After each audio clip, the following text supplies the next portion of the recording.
the IDAs, the intruder detection audits by the state. They are contracted, credentialed, they'll have their credentials, TEA, so you'll know, hey, yes, we have this. But if they don't, we want you to turn them away. So if they don't meet these, like I say, we don't want them in. We want to control who comes and goes in our campuses. So drills, please treat drills if they're real. Please treat them as if they're real. Okay, for those of you who played sports, anything like that, you're gonna play the way you practice. If you halfway do it, then you're gonna halfway do it in a real situation. I want you thinking, when you hear the following is a drill, I repeat, the following is a drill. What is it? Everybody, what do we got? What's going on? Listen to what it is, and then you should hear the drill, what you're gonna practice, and then you act accordingly. Now let's be honest, if all of a sudden we're sitting here and we heard what sounded like gunshots, don't just go, well, what's going on? Same thing with all of a sudden, we go into lockdown, there's no pre-drill notification.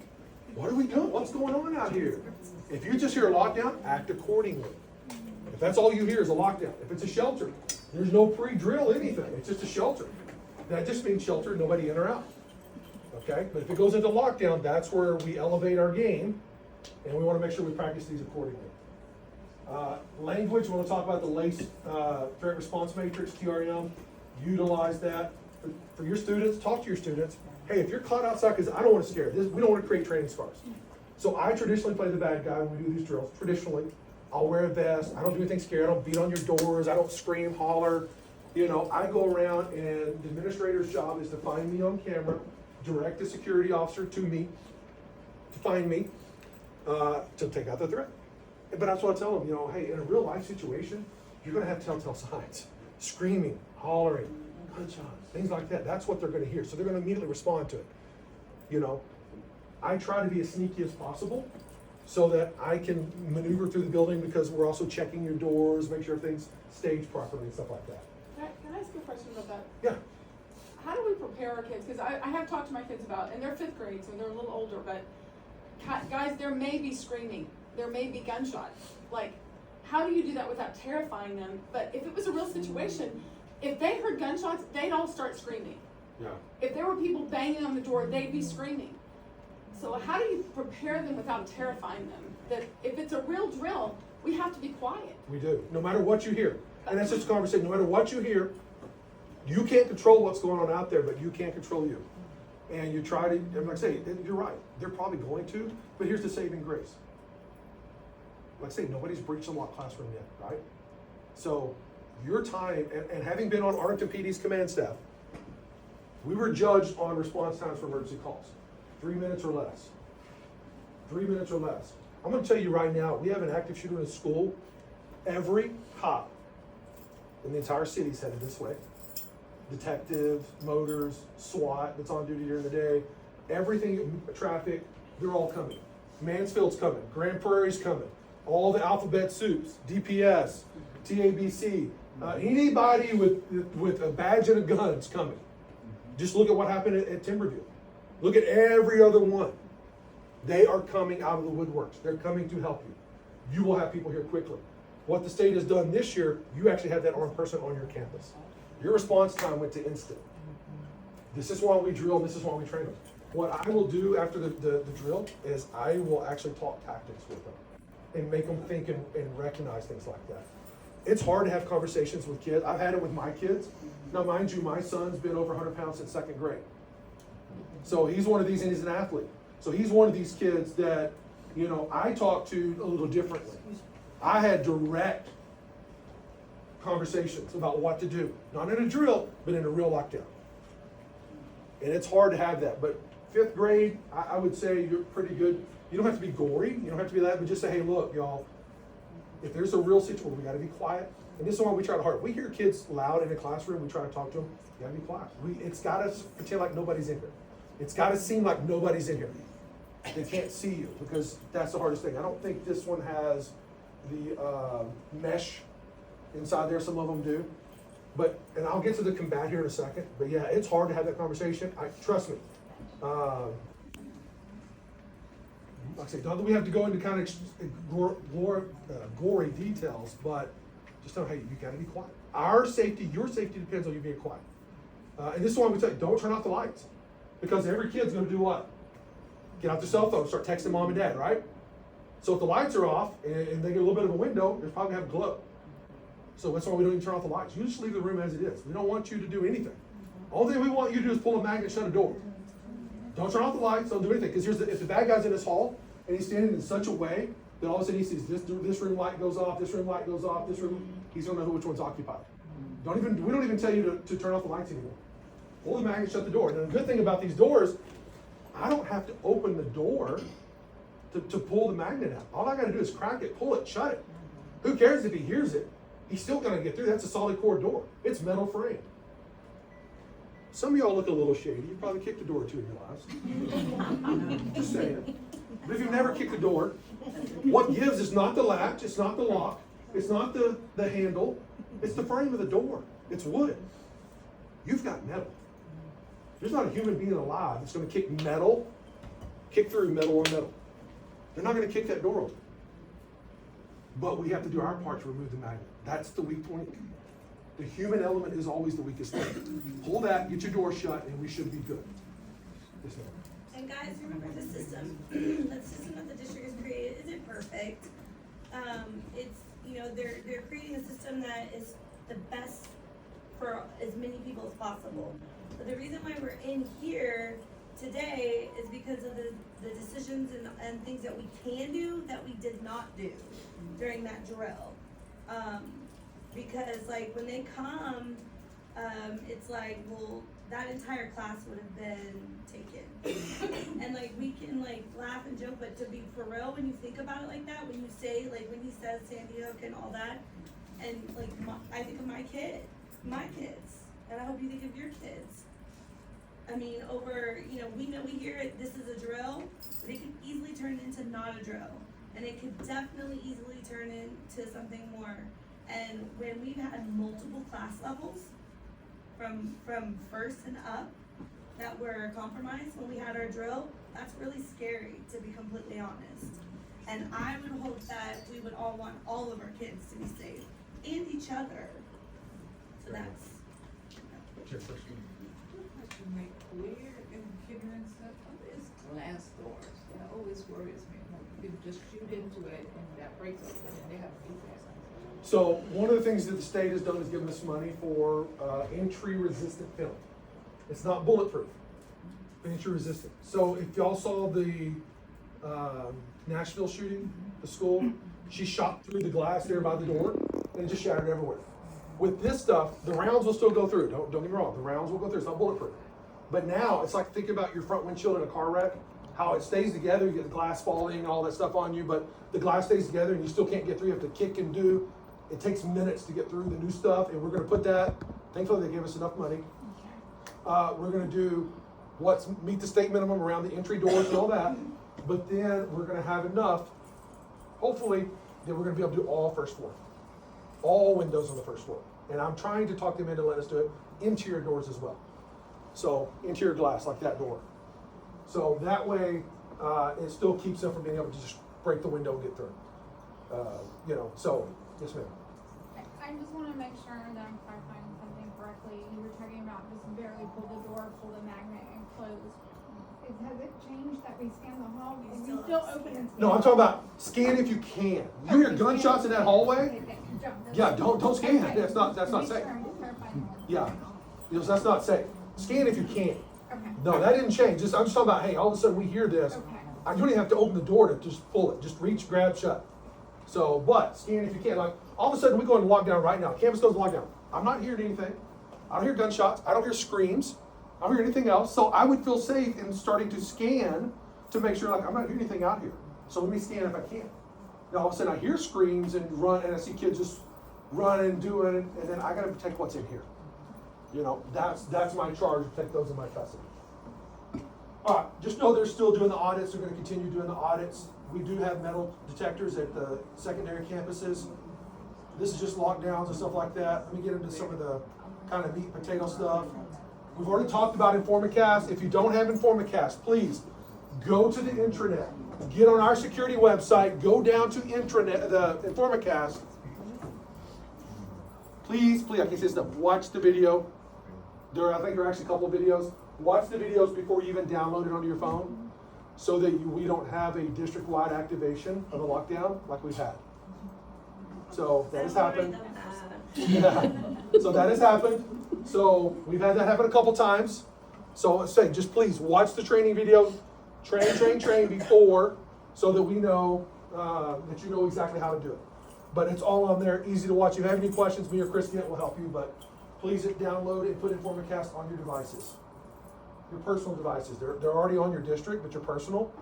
Please, like I say, I can't say that enough because that's the one thing you have with you at all times. All right, we talked about shelters. Shelters, like I say, again, shelters means something going on off campus. There's just something, we don't want you going outside, we don't want anything coming on to you, whatever. So shelter, just, we're using the building, the shelter itself to keep you safe. Lockdown, this is the big one. First thing we want you to do is lock down. I mean, there's others out there, run, hide, fight, right? What's the first thing it tells you to do? Run. What's gonna happen when 3,800 Martin High School kids take off running at once? They're going to get hurt. They're going to trample themselves. Did y'all see now it was last summer, I think it was, in Korea, where the crowd surge killed over 150 people on a crowd surge?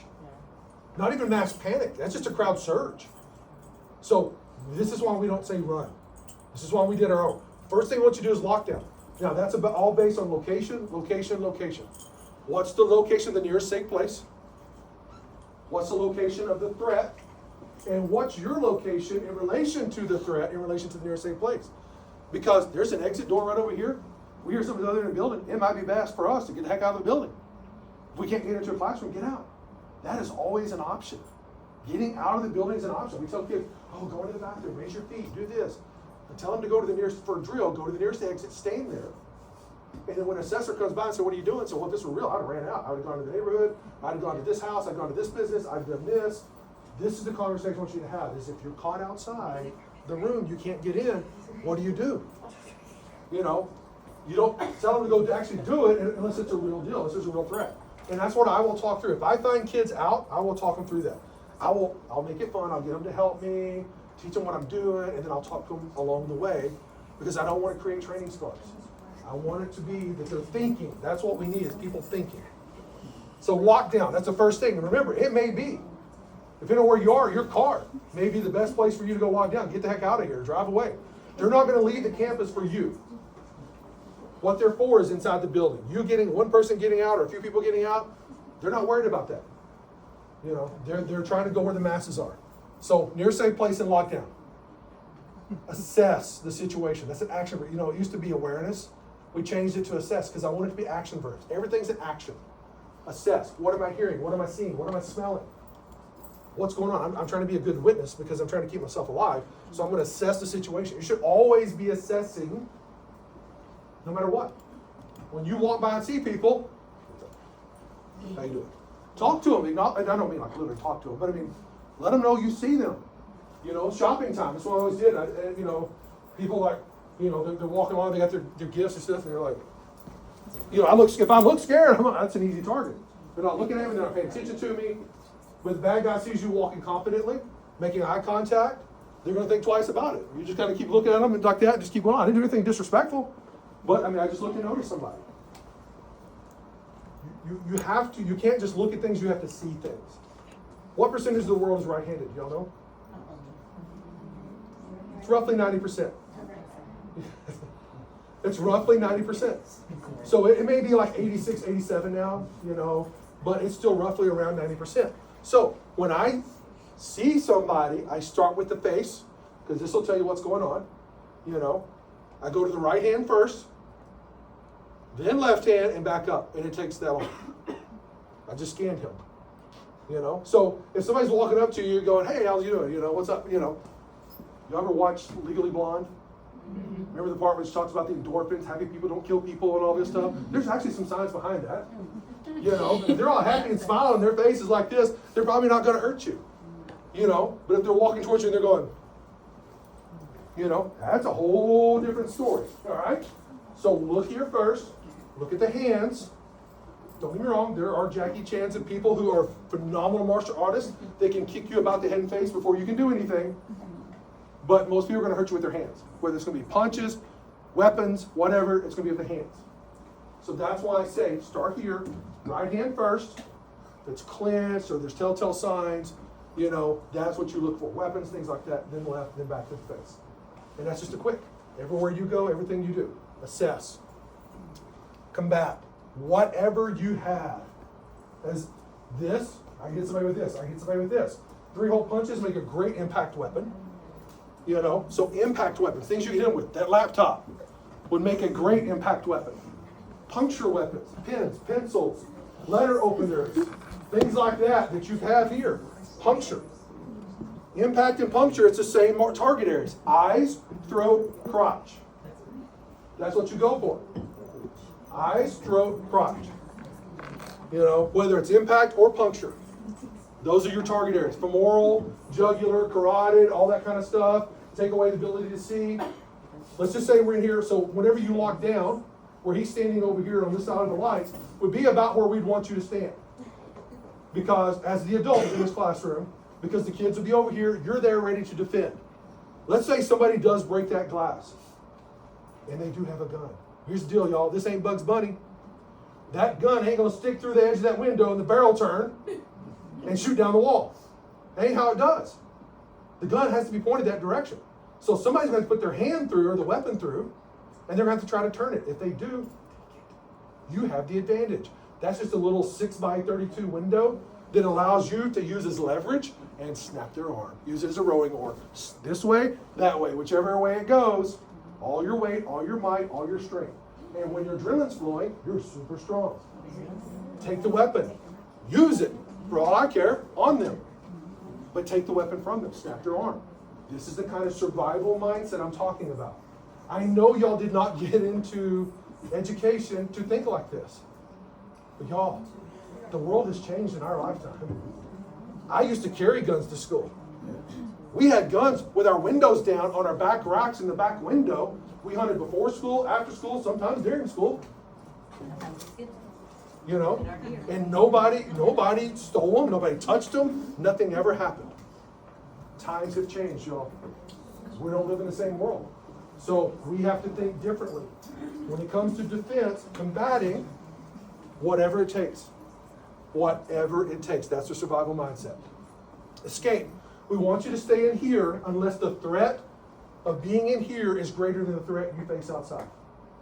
Schools, you know how long it's been since somebody has died in a fire in a school in the United States? 1955. Wow. Why? Because they've done such a great job with fire codes and everything else. What we're dealing with here today is more of a modern day phenomenon. That's in our lifetime. You know, it's turn of the century, 1999, Columbine. It was on the other side of it, but still, that's within, you know, some of the kids just barely getting out of school. You know, it seems like they were born during that time frame and all that. So this is still a modern day phenomenon. That's why we're still trying to play catch up on this. But escape.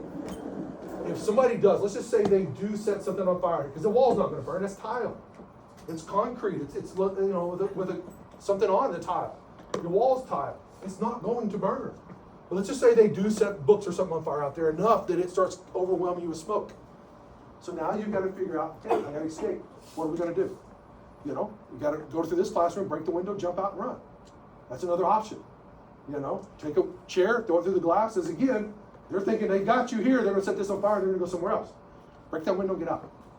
Try to, or go to this other classroom and try to hit this one. Go through here with your partner over here, come out that way and run out the door. Whatever you do. This is what I'm saying. Stay in here though. You are safer behind the locked area.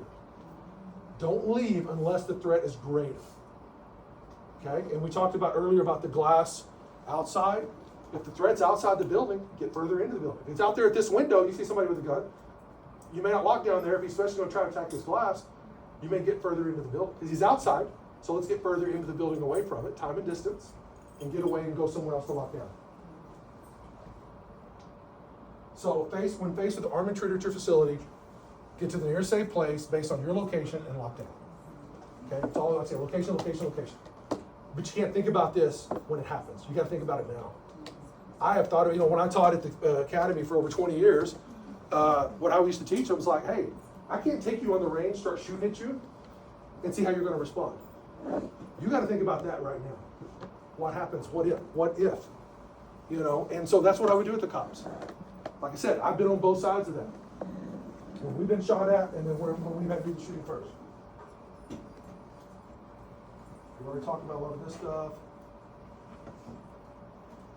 So again, non-sequential.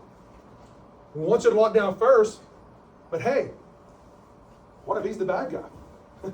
You know, what if he's the bad guy? Then I don't have time. I'm telling you right now, in my family, we're built for destruction, not speed, okay? We go through things, we don't go around things. I'm not fast. So I'm not gonna outrun a person, you know, with a knife or a gun or something like that. I'm not gonna outrun that, most likely. So I'm gonna be ready to combat, depending on the level, the location. Now, I might can make it to this door and shut this door in time, but I'm not gonna take off in a straight line, you know, and just outrun somebody in most cases. Now, with an extra adrenaline, I might be running faster than normal, but I just know, hey, I'm just gonna have to stand up and we're gonna fight. We're gonna go at it, I'm gonna combat. So this is non-sequential. We want you to get to the nearest safe place and lock down, but you may have to actually escape and run out of the building first. You may not even be able to get into someplace and lock down. You know, or I may have to combat. If all of a sudden she jumps up here with a weapon, again, I'm not gonna make it. I've got too many obstacles in the way this way, obstacles here, I'm just gonna have to fight her. So combat. So again, it's non-sequential. It can jump from one to the next. We talked about the scanning, shutting, sit or stand, silent and stay. Okay? Stay unless released by key. I don't care if anybody in the administration team gets on here and says, okay, y'all can come out now. It's good. They don't come out, right? Yeah, you can start communicating like, hey, that's not normal. What are we doing here? You know, but you still need to come room to room to release you, right? So make sure you do that. Will you have a key if you're coming around to release? We should, yes. Okay, so we won't have to count on somebody on the other side going, it's the police open the door. Correct. We should have keys. We'll meet the police here. And if they're sitting there yelling, sorry, We had that in Dallas, I told all my kids to stay quiet. keep quiet. No, so we will come and respond with the police and bring keys.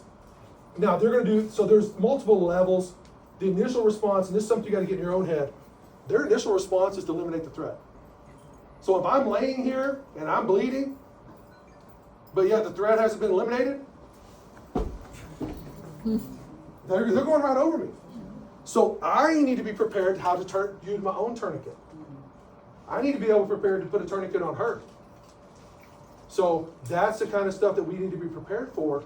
And so, but for you, for survival, oh my gosh, there's the police, thank you. Where are you going? Hey, now it gets shot. But no, just say, hey, no, I'm suspect went this way, that way, I got my tourniquet, I'm good. You know, if you haven't had the tourniquet training, Annette Minnerly's the director of our health services, they will come train your campus. That's a great, you know, skill to have, how to do a tourniquet.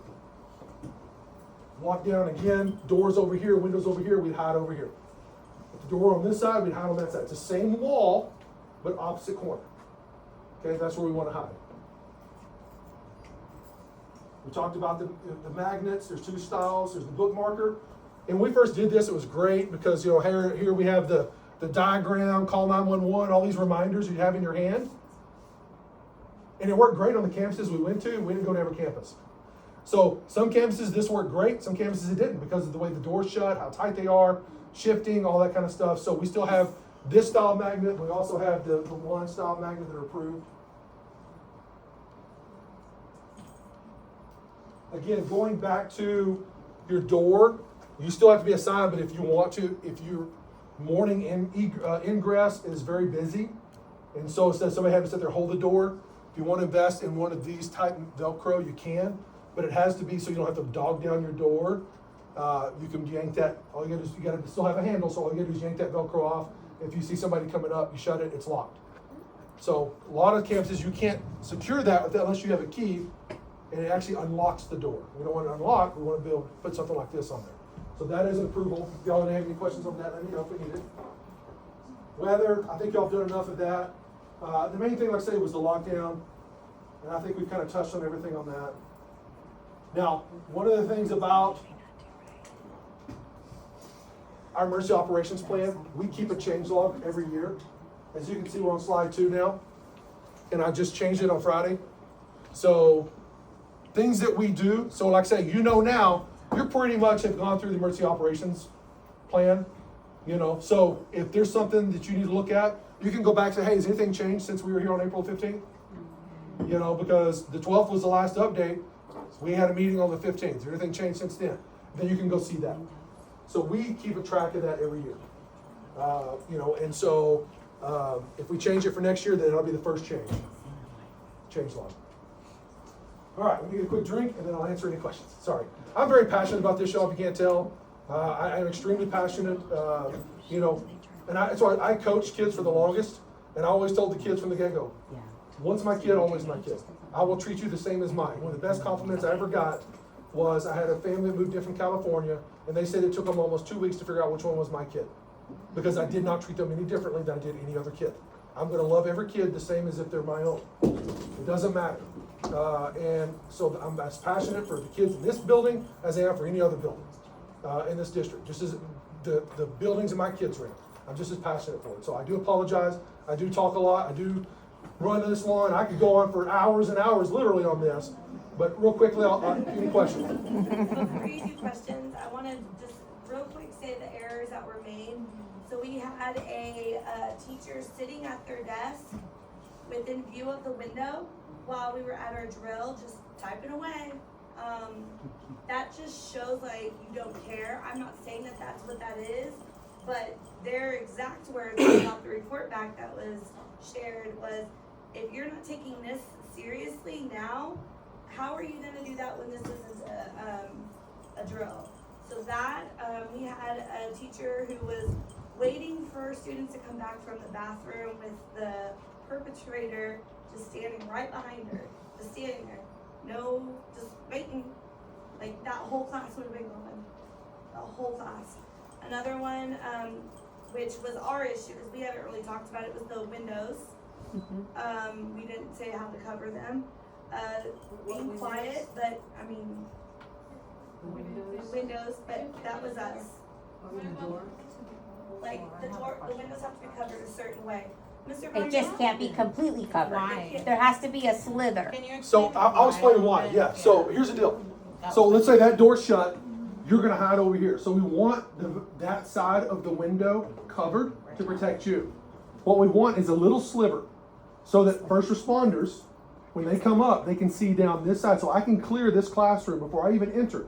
I can look down and see there's no threat over here, because here's the typical first responder you're going to get is a patrol officer. They don't know the way your campus is laid out. Your officer here is going to know, hey, I can look at that room and say, based on this, I can look at it and say, that door has to go that way, because that's the way the building is shaped. This door has to go this way. But your responding officer in a high stress situation doesn't know. And if he's going in blind, and traditionally you have a stick, is what we call them, you know, of officers. I go one way, you go the other. Well, if I can't see, and all of a sudden I go in and there's a wall, wait, crap. And now I hit the wall, and now I've stopped everybody.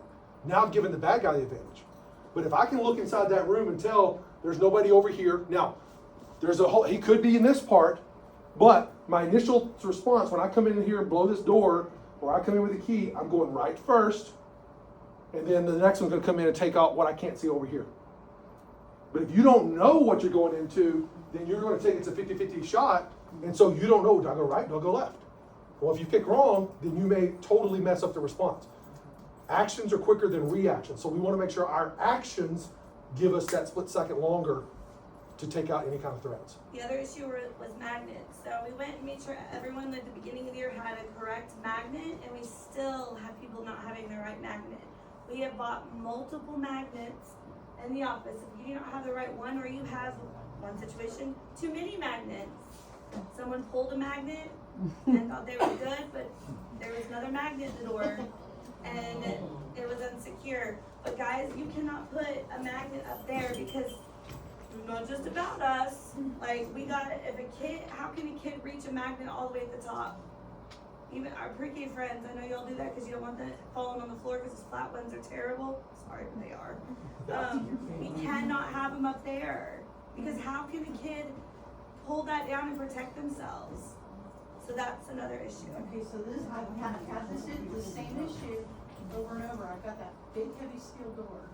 Okay, so anytime it's in the door, like when you pull the door, it it. Pulls it off. Yeah, pulls it So off. get a wand magnet, we have them in the Well, office. that's what I'm using. Yeah, that's fine, but not at the very top. But it won't work any other place but the top. Well, then you're screwed and that's the only way. Yeah, you can try it out, guys, you can try it out. Well, So, the other well then side- here's, We put tape on it, and that's the only way we can, we put our package down in pre-K. I would rather Over use this the area wand here, magnet. but we put some tape behind those bad magnets, the ones that little flimsy ones, and that has helped keep that magnet in the door. I would think we get a wand magnet. Yeah, there's plenty wands. To keep it closed Just- on the kids. so I'm gonna say, if you know you have a door that's that way, maybe perhaps take one chair and set it by the door so that that kid could step up and pull. Oh, I do have a chair right there. by the Perfect. door. Okay. And let your kids know that, hey, this is what this for, and it's That's only just for telling no that. one else. Yeah. Yeah. Just for the interest of saving time, because I don't wanna get run over in the parking lot by them. If you have questions and you need to go, please email us and we will forward Yes. them to David Stevens. Thank you so much for coming Sure. and doing this. But if you do have to go, we completely understand. So, I just wanna say that you are free to go if you need to go. And don't forget to sign it. But walk, don't run. No, and I'll stay around and answer any questions. Let's let the ones that are going slip out real quick so that we can hear.